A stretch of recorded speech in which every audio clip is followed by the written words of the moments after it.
అది పేరుకే ప్రభుత్వ సర్వజన ఆసుపత్రి. ఆసుపత్రిలో చికిత్స కోసం వచ్చిన రోగుల అగచాట్లు వర్ణనాతీతం. ప్రత్యక్ష నరకాన్ని చూస్తూ ఉంటారు వచ్చిన వాళ్ళు. కర్నూలు ప్రభుత్వ ఆసుపత్రిలో రోగుల వెతలపై స్పెషల్ స్టోరీ అందిస్తోంది టీవీ9.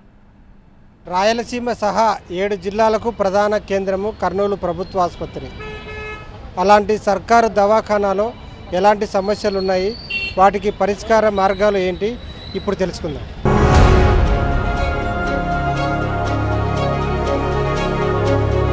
కర్నూలులో ప్రభుత్వ సర్వజన ఆసుపత్రి 1956లో ఏర్పాటైంది. 100 ఎకరాల విస్తీర్ణంలో సువిశాల ప్రాంగణంలో నిర్మించిన ఈ సర్వజన వైద్యశాలలో మెడికల్ కాలేజీ కూడా ఉంది. ఆసుపత్రిలో 1500 బెడ్స్ ఉన్నాయి. ప్రతిరోజు 3000 మంది రోగులు ఆసుపత్రిలో వైద్యం పొందుతున్నారు. ఈ ఆసుపత్రికి చికిత్స కోసం రాయలసీమ జిల్లాలతో పాటు తెలంగాణలోని ఉమ్మడి మహబూబ్ నగర్, కర్ణాటకలోని రాయచూర్, బళ్ళారి జిల్లాల నుంచి వస్తూ ఉండటంతో నిత్యం రద్దీగా ఉంటుంది ఆసుపత్రి.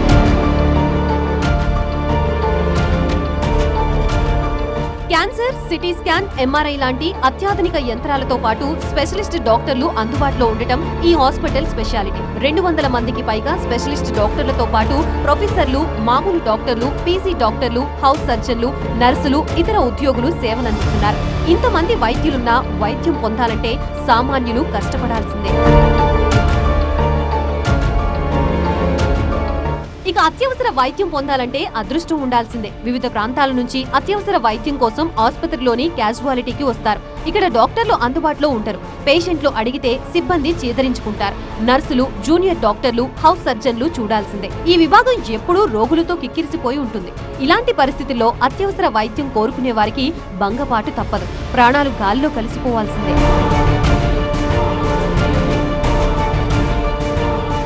ఏప్రిల్లో క్యాజువాలిటీకి వచ్చిన పేషెంట్లతో సహా ఆసుపత్రిలో 107 మంది మృతి చెందితే మే నెలలో 126 మంది చనిపోయారు. జూన్ నెలలో కూడా క్యాజువాలిటీలో 20 మందికి పైగా మృత్యువాత పడ్డారు. ఆసుపత్రిలో వెంటిలేటర్ల కొరత వేధిస్తోంది. క్యాజువాలిటీలో 9, అక్యూట్ మెడికల్ కేర్ లో 18, ఆర్ఐసీయూలో 6 మాత్రమే వెంటిలేటర్లు ఉన్నాయి.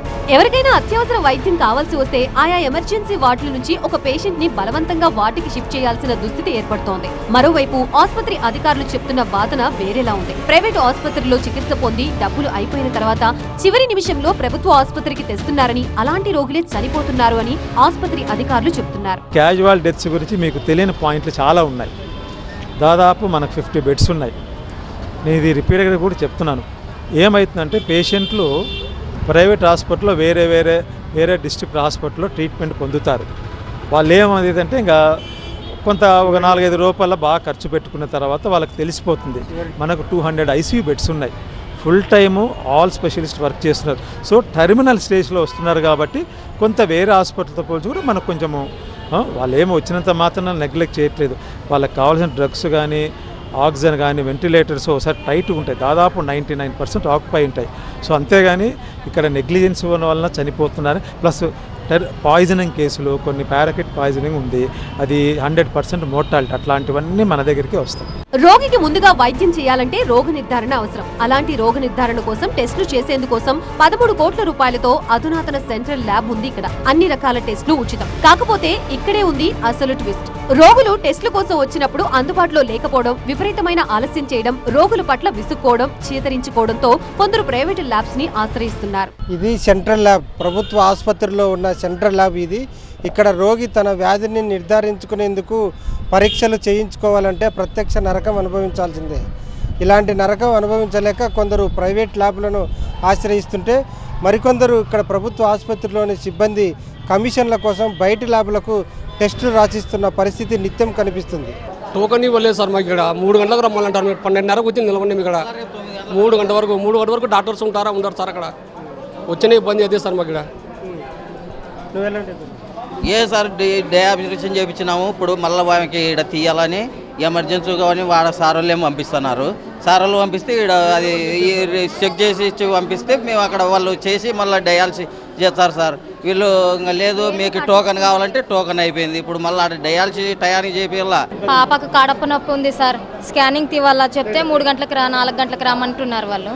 ప్రైవేట్ ల్యాబ్ నిర్వాహకులతో కుమ్మక్కై ఆసుపత్రి ల్యాబ్ సిబ్బంది ఈ విధంగా ప్రవర్తిస్తున్నారని పేషెంట్లు ఆరోపిస్తున్నారు. ప్రభుత్వ ఆసుపత్రిలోనే ప్రైవేట్ ల్యాబ్ సిబ్బంది మకాం వేసి తమ ల్యాబ్స్ కి వచ్చేలా ప్రోత్సహిస్తూ ఉంటారని ఆరోపణలు కూడా వస్తున్నాయి. ఈ తరహా వ్యాపారాన్ని గుర్తించిన అధికారులు ప్రైవేట్ ల్యాబ్స్ నుంచి కమిషన్లు పొందుతున్న వైద్యులు ప్రభుత్వ ఆసుపత్రి ల్యాబ్ సిబ్బందిపై చర్యలు తీసుకున్నారు. ప్రభుత్వ సెంట్రల్ ల్యాబ్ మీద ఆధారపడి హాస్పిటల్ ఎదురుగా అనేక డయాగ్నోస్టిక్ సెంటర్లు వెలిశాయంటే పరిస్థితి అర్థం చేసుకోవచ్చు. మా మదర్ని కొనుక్కొని వచ్చినాము ఉయ్యాలవాడ నుంచి. ప్రతి మెడిసిన్ బయట నుండి రాసిస్తున్నారు సార్.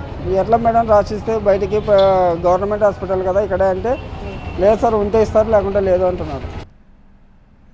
వైద్యులు రాసే టెస్టులు సహా మందులు కూడా బయట మెడికల్ షాప్లోనే లభ్యమవుతున్నాయి.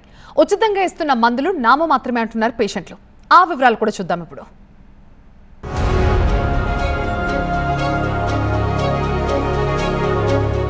రోగులకు అవసరమైన మందులు ఆసుపత్రిలోనే ఉచితంగా ఇవ్వాల్సి ఉన్నప్పటికీ అన్ని బయట మెడికల్ షాపుల్లోకి రాసిస్తున్నారు. హాస్పిటల్ ఆవరణలోనే కొందరు అనుమతి తీసుకుని మెడికల్ షాపులు నిర్వహిస్తున్నారు. రోగులతో ఈ మెడికల్ షాప్స్ కిటకిటలాడుతూ ఉంటాయి. ఉచితంగా మందులిస్తే ఈ ప్రైవేట్ మెడికల్ షాపుల్ని రోగులు ఆశ్రయించాల్సిన అవసరం ఉండదంటున్నారు ప్రజలు.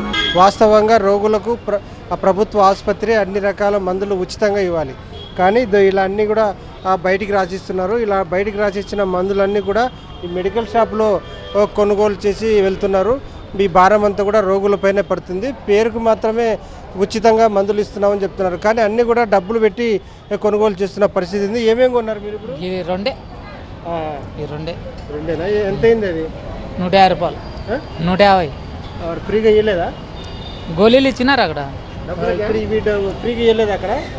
ఇవి లేవు ఆడ, బయట కొనుక్కున్నారా? బయటనే తీసుకున్నాం. ఫిట్స్ గురించి చూపిస్తున్నాం హాస్పిటల్నే, కానీ బయటికి రాశారు ట్యాబ్లెట్ బయటకు రాశారు లేవని. ఇక ఉంది సార్ పేరు, అది బాగానే రేటు పడతాయంట. సరే మెడికల్ షాప్లో అడదామని వచ్చాము లోపల నుంచి.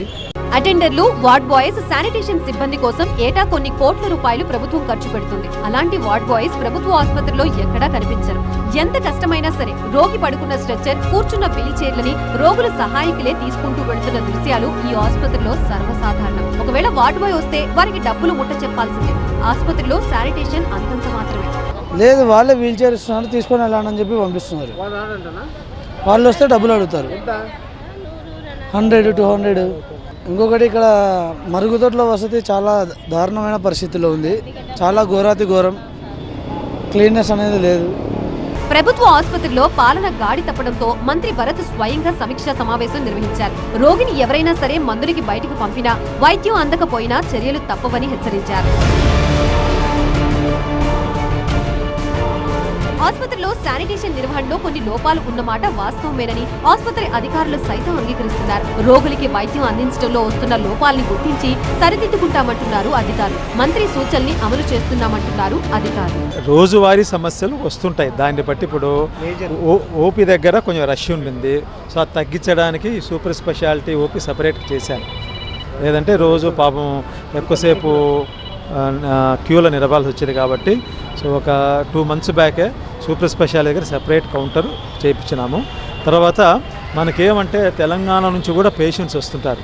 సో దానివల్ల కొంచెం రష్ ఉంటుంది కౌంటర్స్ దగ్గర, ఎస్పెషల్లీ సోమవారం, మంగళవారం, బుధవారం. సో ఆ రష్ కూడా తగ్గించుకోవడానికి ల్యాబ్ అండ్ డయాగ్నోస్ సెంటర్ దగ్గర సో దాన్ని తగ్గించుకోవడానికి అందరినీ పిలిచి మనం ఎక్కువసేపు వాళ్ళని వెయిట్ చేయకుండా త్వరగా రిపోర్ట్స్ చేయడం కానీ వాళ్ళ దగ్గర బ్లడ్ శాంపుల్ కలెక్ట్ చేయాలని కూడా ఇన్స్ట్రక్షన్ ఉంది. సో కొంతవరకు కంట్రోల్ అయింది. ప్రభుత్వ ఆసుపత్రులు ధర్మాసుపత్రులుగా పేరు పొందాయి. సాధారణ ప్రజలకి, పేదలకి వైద్యం అందించడంలో ఇవి ముందుండాలి. ఈ లక్ష్యాన్ని మరిచిన సర్వజన ఆసుపత్రులు సంస్కరించాలని ప్రజలు కోరుతున్నారు. రాయలసీమకే తలమానికమైన కర్నూలు ప్రభుత్వ ఆసుపత్రిలో ఎలాంటి దారుణ పరిస్థితులు నెలకొన్నాయో వీటిని పరిష్కరించాలంటే ముఖ్యమంత్రి చంద్రబాబు దృష్టి సారించాల్సిందే. కెమెరా పర్సన్ వీరేష్తో నాగిరెడ్డి, TV9, కర్నూలు.